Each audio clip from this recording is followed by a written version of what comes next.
B-cell chronic lymphocytic leukemia.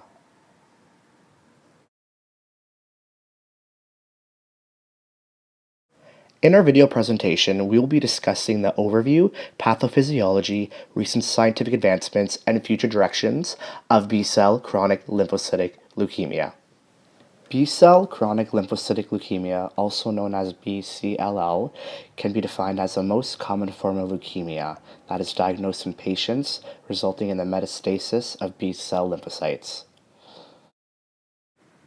Leukemia can be defined as a suppression of the normal production of erythrocytes, also known as red blood cells, via myeloblasts. In the year of 2013, 2,465 Canadians were diagnosed with BCLL. Unfortunately, 608 Canadians died from this disease. The initial symptoms of BCLL present as fatigue, night sweats, loss of appetite, weight loss, and shortness of breath. More serious symptoms have been known to develop afterwards, which include lymphadenopathy, the enlargement of the lymph nodes, recurring infections, splenomegaly, enlargement of the spleen, thrombocytopenia, decreased platelet counts, and autoimmune hemolytic anemia. The current therapeutic approaches for treating and managing BCLL include monoclonal antibodies, therapeutic drugs, and allogenic stem cell transplantation, which will be further discussed in our video presentation. Pathogenesis. To understand the pathophysiology of BCLL, we will first be discussing the normal activation of B cells. The normal activation of B cells begins with surface immunoglobulins, which serve as antigen receptors for B cells. These B cell antigen receptors deliver the antigen to various intracellular sites where it can be degraded and returned to the surface of B cells as peptides, which are bound to the major histocompatibility complex class II molecules. These molecules are recognized by antigen-specific CD4 helper T cells, allowing for the stimulation of various proteins that act in conjunction to initiate the proliferation of B cells and differentiation into antibody-secreting effector cells.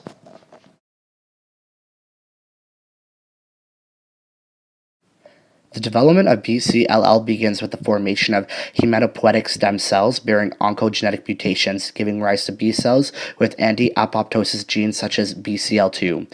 These anti-apoptosis genes eventually lead to the progression of monoclonal B cell lymphocytosis via CTL responses. Patients with BCLL present with a clonal expansion of small B cell subsets that co-express a CD5 surface antigen marker, which makes it different from normal healthy B cells. CD5 functions as a negative regulator of T cell receptor-mediated signaling during immune cell interactions. The physiological role of CD5 is not clearly understood. However, previous studies have shown that treatment of T cells with anti-CD5 enhances T cell receptor-mediated activation and proliferation. The recent scientific advancements pertaining to the treatment of BCLL include allogenic stem cell transplantation and next-generation T cell therapy.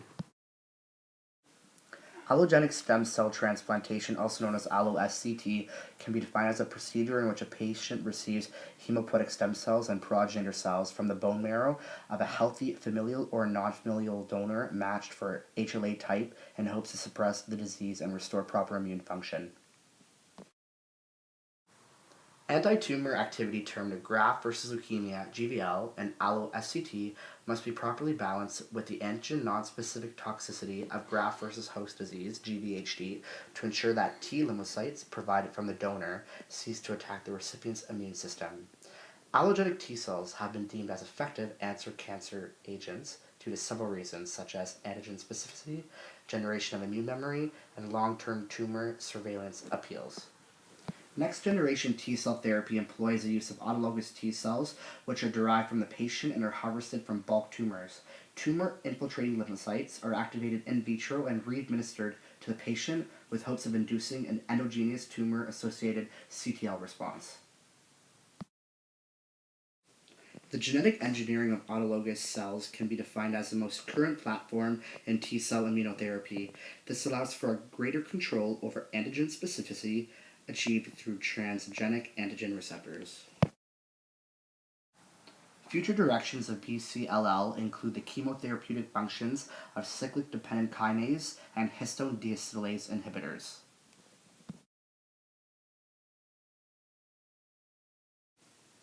CDK inhibitors function by decreasing anti-apoptotic proteins in BCLL cells via a p53 independent manner.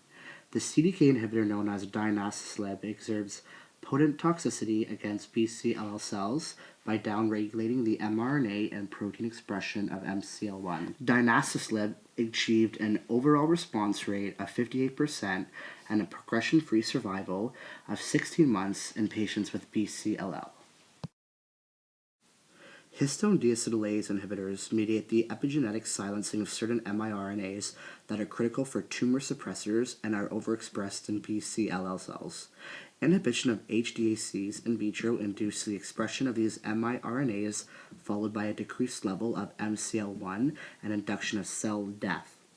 HDAC inhibitors also have the ability to reverse epigenetic alterations associated with BCLL cell survivor.